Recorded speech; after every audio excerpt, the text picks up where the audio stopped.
Hey man, Jana just pisses me off. Didn't even get to cross.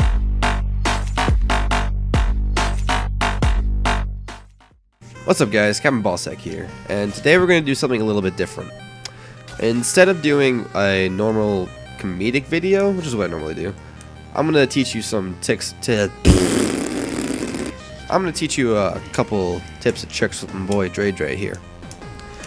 Now, my reasoning for doing this is because I see plenty of guides telling you how to play Draven, but you can tell that they're not really Draven mains, because they only teach you the basics.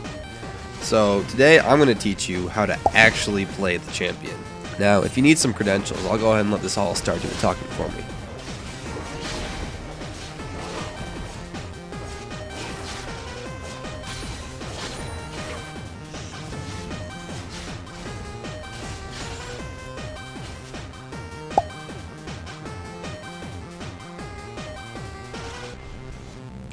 Now, I'm not going to really talk much about anything outside of mechanics, the exception being train kills, because pretty much everything else is either really basic ADC stuff, or just stuff that you only learn from experience. So, without further ado, let's go ahead and get started. The first area I'd like to cover is maintaining your axes. And because we're starting off at a camp leashing for this Lee Sin, I'm going to go ahead and talk about leashing, and heading to lane with axes. So I'm going to go ahead and pause the video for a second. Okay, you're going to see right here that I started spinning my axes at around 150 instead of 155 when the mob spawned. The reasoning for doing this is because I want to head to lane with 2 spinning axes. So before the camp starts, I start spinning my axes so I get the cooldown started. Then I'm going to go ahead and keep refreshing my first axe while I'm auto attacking the jungle mob. Normally I give the jungler 3 or 4 auto attacks, and that's just enough time for your Q to come off cooldown. So, while you're going to lane, you're able to pop your Q just in time to make sure you don't lose your first axe. And then you'll end up walking the lane with 2 spinning axes ready to go. And the reason you do this is because it gives you a lot of pressure right off the bat. They see you with your 2 axes and they're going to be really afraid to trade with you. This can help you push the lane or just assert lane dominance. This leashing technique helps me really emphasize just how important timing is in maintaining Draven's axes. Basically, his Q has a cooldown of 12 seconds, and you could keep a spinning axe up for 6 seconds without refreshing it. Also, your spinning axe refreshes off of auto-attacking anything. So, keeping all this in mind, it should be your goal as a Draven player to keep 2 spinning axes active as often as possible. You also want to try to keep your Q off cooldown so you can replace any dropped axes. Now, while getting an auto attacks with your spinning axes is really important, getting an auto attacks in between spinning axes with a non-spinning auto attack is also very important. Before you move to catch a spinning axe, there's almost always enough time to get in an extra auto attack. For maximum damage output on Draven, you normally want just enough attack speed to get a 3rd axe out while both of your spinning axes are in the air. Now keep in mind that you have Blood Rush. So activating that and having attack speed runes gives you enough attack speed to get out those 3 axes. Because of this, you don't normally need to build attack speed on Draven until later in the game when you want crit. He also kind of scales really well off of AD, so I'd recommend buying damage first. Also, really quickly, and I don't even do this myself, but it is possible to have 3 spinning axes at once. Basically, you throw out your first 2 spinning auto attacks, and then you press Q before you throw out the 3rd, and it makes the 3rd one spinning as well. This will increase your damage output, but it's not really too vital that you do this. It just helps. Okay. That was actually a lot more than I thought I would have to say about maintaining your axes, but good job me. So, what I want to talk about next is Draven's E, which is stand aside. Personally, I think this is one of the most underrated forms of CC in the game. Reason for that being is that it has so many uses. It also acts as a knockup. So for all you Yasuo players out there, you better gank my lane. What makes it so good and unique is that it actually makes players stand aside. By that I mean it moves them to the side, instead of just like knocking them back or locking them in place like a root or a stun.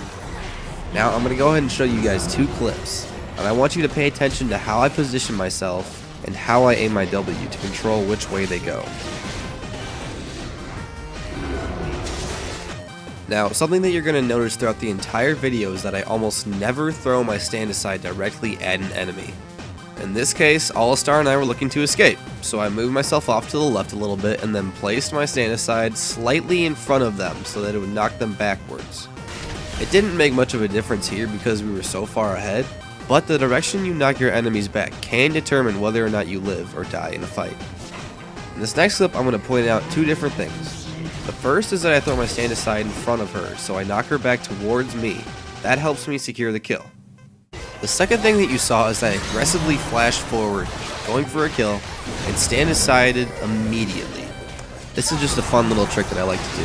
It helps me secure kills, and it catches people off guard. People don't really expect it, and Draven does have a decent amount of burst. Stand aside is also really useful.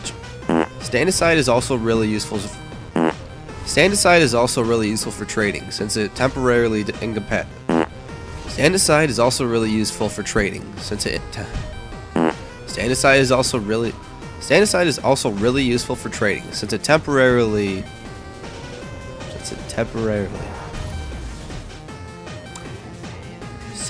temporarily incapacitates enemy champions.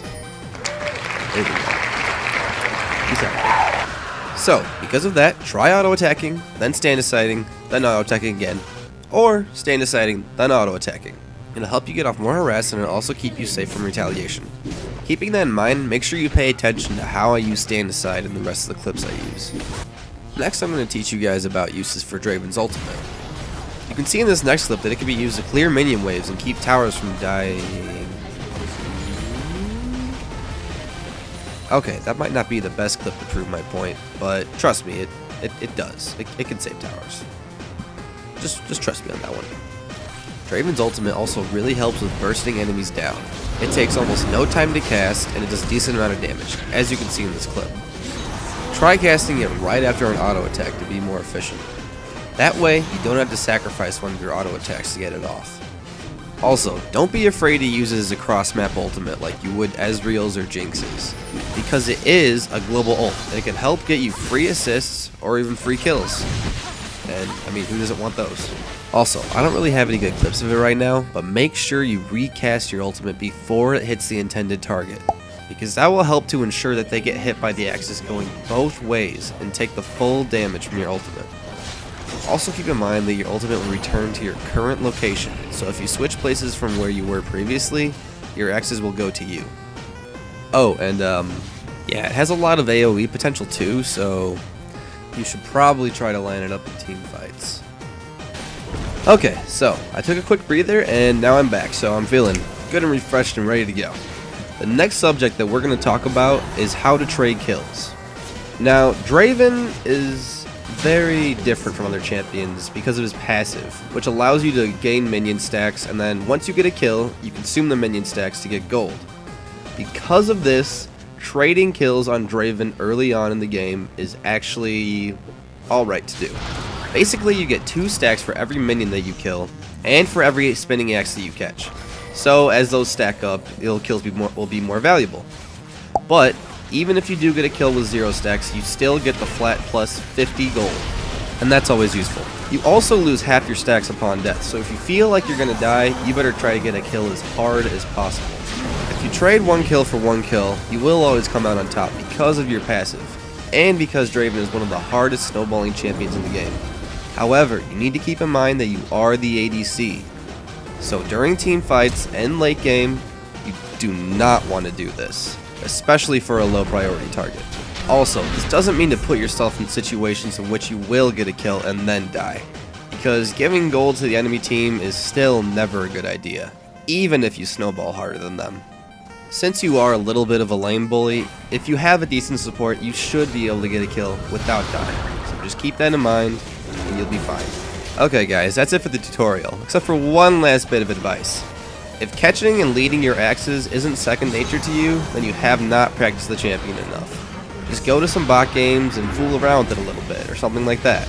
Or normals, whichever floats your boat. Anyway, that's it for now, guys. Captain Ballsack out.